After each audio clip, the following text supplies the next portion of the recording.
നിങ്ങളുടെ favourite shows ഇനി ഒരിക്കലും മിസ്സാവില്ല. ഇപ്പോൾ C5 കാണും നിങ്ങളുടെ ഫേവറേറ്റ് ഷോ തികച്ചും സൗജന്യമായി. ഇവന്റെ കല്യാണം കഴിഞ്ഞ് കാണുമെന്ന് അമ്മയുടെ വലിയ ആഗ്രഹമായിരുന്നു. ഇപ്പോ ഹോസ്പിറ്റലിൽ നിന്ന് പുറത്തു വരാൻ പറ്റുന്ന കണ്ടീഷനിലല്ല. എന്നാലും പെണ്ണിനെങ്കിലും ഒന്ന് കാണിച്ചു കൊടുക്കാമല്ലോ.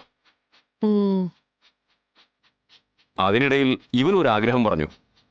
പിന്നെ അത് വച്ചു കിട്ടണമെന്ന് ഞങ്ങളും കരുതി. അമ്മ വന്നില്ലേ മോളെ? അമ്മയ്ക്ക് നേരത്തെ നിശ്ചയിച്ച ചില ബിസിനസ് മീറ്റിംഗ്സ് ഉണ്ട്. വധുവരന്മാരെ ഒരു ദിവസം വീട്ടിൽ വിളിച്ച് വിരുന്നു കൊടുക്കാന്ന് അമ്മ പറയുന്നത്. ഓഹോ. ആന്റിയുടെ നമ്പർ എൻ്റെ നിന്ന് പോയതുകൊണ്ട് വിവരങ്ങളൊന്നും അറിയുന്നുണ്ടായിരുന്നില്ല. അന്ന് ആന്റിയുടെ നമ്പർ ഞാൻ അങ്കിളിനോട് ചോദിച്ചിട്ട് തന്നതുമില്ല. അയ്യോ, കല്യാണ തിരക്കിനിടയിൽ ഞാനതങ്ങ് വിട്ടുപോയി മോളെ. അങ്കിളിന് ബിസിനസ് തിരക്കുകളൊക്കെ ഉള്ളതല്ലേ, ശല്യപ്പെടുത്തണ്ടെന്ന് കരുതിയാ ഞാൻ പിന്നെ. അതിനിപ്പോ എന്താ മോളെ, നമ്പർ ഇപ്പൊ തരാലോ. ആ സേവ് ചെയ്തോ.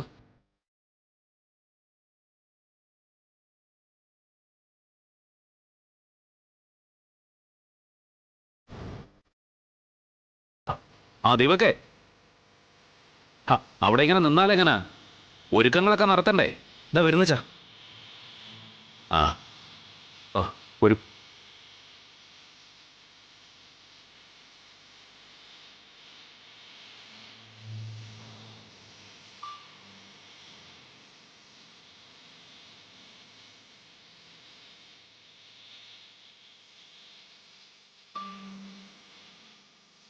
എവി ഞങ്ങളുടെ ഫാമിലി ഫ്രണ്ടിന്റെ മോളാ ഗോപാലേട്ടാ. കണ്ടിട്ട് കുറെ നാളായി. അവളെ കണ്ടപ്പോ ഒന്ന് കുശലം പറഞ്ഞ് നിന്നേ ഉള്ളൂ. അതെ, നേരിട്ട് കാണാറില്ലെങ്കിലും ഫോൺ വഴിയുള്ള സംസാരമൊക്കെ ഉണ്ട്. കഴിഞ്ഞ ദിവസവും അമ്മയും അരവിന്ദങ്ങളും തമ്മിൽ സംസാരിച്ചതേ ഉള്ളൂ. അപ്പോഴാ ദീപകിന്റെ വൈഫാകാൻ പോകുന്നത് ഞങ്ങൾ കൂടി അറിയാവുന്ന കുട്ടിയാന്ന് മനസ്സിലായത്. ശ്യാമയാ വധു എന്നറിഞ്ഞപ്പോ ഞാനും സംസാരിച്ചിരുന്നു. പക്ഷെ പറയേണ്ടതൊന്നും ഞാൻ പറഞ്ഞിട്ടില്ല കേട്ടോ.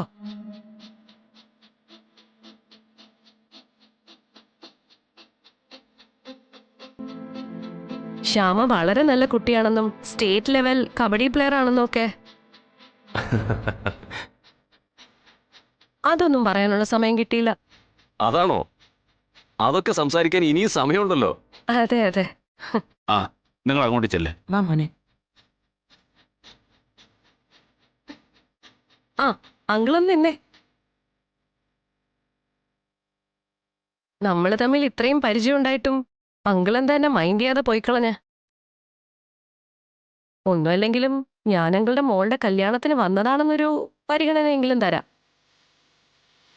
മൂത്ത മോളുടെ വിവാഹത്തിന് വന്നപ്പോ വിഷ്ണുവേട്ടൻ എന്നെ ഓടിച്ചു വിട്ടു. ഞാൻ എന്ത് തെറ്റ് ചെയ്തിട്ടാണാവോ? ഒരുപക്ഷെ ശാലിനിയും വിഷ്ണുവേട്ടനും ഒക്കെ പറഞ്ഞു കേട്ടതനുസരിച്ച് അങ്കിളുടെ മനസ്സിൽ എന്നോട് ദേഷ്യം ഉണ്ടായിരിക്കും. ഞാൻ അങ്കിളുടെ മകളുടെ കല്യാണം മുടക്കുമോന്നൊരു സംശയം ഉണ്ടാവും. ഒരു പെണ്ണിന്റെ മാംഗല്യ യോഗം തടയാൻ മാത്രം ദുഷ്ടയാണോ അങ്കിൾ ഞാൻ? ഞാനൊരു പെണ്ണല്ല അങ്കിൾ. കഴുത്തിൽ താലി വീഴുമ്പോൾ ഒരു പെണ്ണിനുണ്ടാവുന്ന സന്തോഷവും അത് അറ്റുപോകുമ്പോൾ ഉണ്ടാവുന്ന സങ്കടമൊക്കെ ഒരുപോലെ അറിഞ്ഞവളാ ഞാൻ. ആരെങ്കിലും പറയുന്നത് കേട്ട് വിശ്വസിക്കുന്ന ആളല്ല സുസ്മിതേ. അങ്ങനെ ആയിരുന്നെങ്കിൽ എന്നേ നമ്മൾ തമ്മിൽ വിശദമായൊന്ന് പരിചയപ്പെടുമായിരുന്നു. കാരണം എന്റെ മക്കളുടെ ജീവിതത്തിൽ പുഴുക്കുത്തുണ്ടാക്കുന്ന പുഴുക്കളെ പിഴുതു കളയണമെന്ന ഉറച്ച തീരുമാനത്തിലാണ് ഞാൻ. പിന്നെ എന്റെ മകളുടെ കല്യാണം മുടക്കുമോ എന്നുള്ള സംശയം. അങ്ങനെ ഉണ്ടായിരുന്നെങ്കിൽ നീ ഇപ്പൊ എന്റെ മുന്നിൽ ഇങ്ങനെ നിവർന്നു നിന്ന് വർത്താനം പറയില്ലായിരുന്നു. ഈ അമ്പലവളപ്പി കടക്കുന്നതിന് മുമ്പേ കാല് വെട്ടി ഞാൻ നിലത്തിട്ടേനെ. നേരത്തെ പറഞ്ഞതുപോലെ ഗോപാലകൃഷ്ണനുമായി വേണ്ടത്ര പരിചയമില്ലാത്തോണ്ടാ നിനക്കെന്റെ മുന്നിൽ നിന്ന് ഏകാന്ത നാടകം നടത്താനുള്ള ധൈര്യം ഉണ്ടായത്. ഭൗതിക ജീവിതം വേണ്ടാന്ന് വെച്ച് കാഷായ ഇട്ടവനാ ഞാൻ. ഇനിയുള്ള ഓരോ ശ്വാസവും എൻ്റെ മക്കൾക്ക് വേണ്ടി മാത്രമാണ്. അവരുടെ ജീവിതത്തിൽ കുളം കുത്തി കളിക്കാൻ ഒരാൾ ഇറങ്ങിയ അയാൾക്ക് മാനസാന്തരം ഉണ്ടാവണമെന്ന് ഭഗവാനോട് പ്രാർത്ഥിക്കാനല്ല ഗോപാലകൃഷ്ണൻ പോകുന്നത്. സരളയുടെയോ സദാനന്ദന്റെയോ മോളോ മോനോ ആരായാലും ഒന്നിട്ട് നേരെ ജയിലിലേക്ക് പോകും.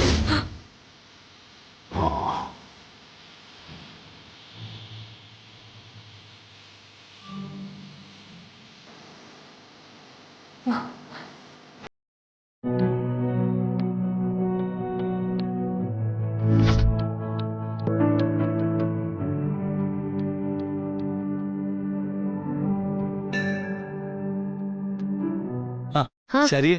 രോഹിത്തോ? എവിടെ? രാജീവ് സാറിനെ കണ്ടില്ലല്ലോ. കോളേജിൽ നിന്ന് UGC ടീമിന്റെ ഇൻസ്പെക്ഷനാ. മാറി നിൽക്കാൻ പറ്റില്ല. വരും. അല്ല, വേറെ പ്രശ്നമൊന്നുമില്ലല്ലോ. എന്ത് പ്രശ്നം? ഇപ്പോഴാ ഈ വിട്ടുവീഴ്ച ചെയ്ത് ജീവിക്കുന്നതിന്റെ ഒരു സുഖം അറിയുന്നത്. അമ്മയ്ക്കും അമ്മാവനും ഒക്കെ ഇപ്പൊ എന്നോട് വലിയ സ്നേഹാ. അമ്മയാണെങ്കിൽ എന്നെ ഇപ്പൊ എങ്ങോട്ട് ഒറ്റയ്ക്ക് വിടുക പോലും ഇല്ല. ശരിക്കിപ്പോ അമ്മയെ പറ്റി പറയുമ്പോ വലിയ സ്നേഹമാണല്ലോ. സ്നേഹം അങ്ങോട്ട് കൊടുക്കണം, എന്നാലേ ഇങ്ങോട്ടും തിരിച്ചു കിട്ടൂ. അതാ ഞാൻ പഠിച്ച പാഠം.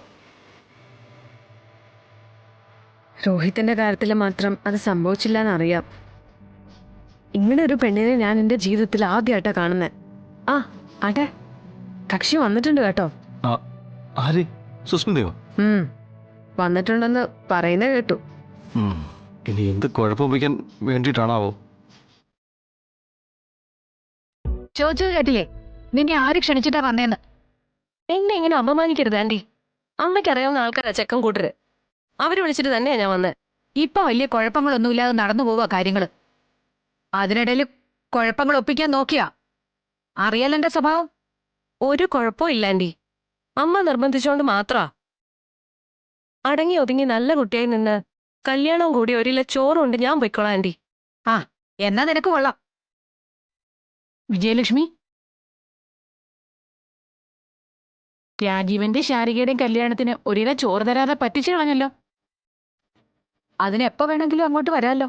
അല്ല, വിജയലക്ഷ്മിയുടെ പഴയ ഫോൺ നമ്പർ മാറിയോ? ഞാൻ വിളിച്ചിട്ട് കിട്ടുന്നില്ല. നമ്പർ ഒന്ന് തരാമോ?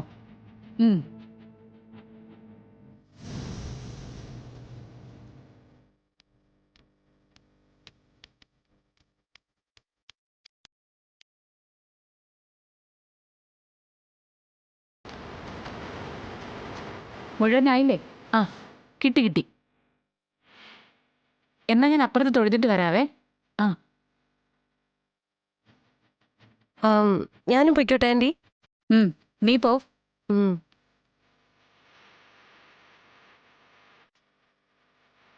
ഏതാ ആ സ്ത്രീ? എവിടെയും കണ്ടതായിട്ട് ഓർക്കുന്ന പോലും ഇല്ലല്ലോ.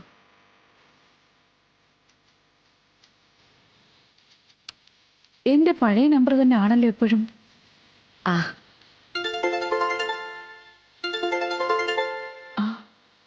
ഹലോ,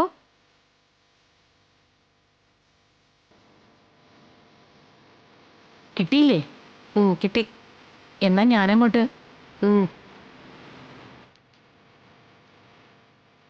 ഒരു ഫോൺ നമ്പർ എടുക്കാൻ രൂപ 500. മുതലാവും. ഡൗൺലോഡ് ചെയ്യൂ C5 ആപ്പ്. കാണൂ എല്ലാ എപ്പിസോഡുകളും സൗജന്യമായി.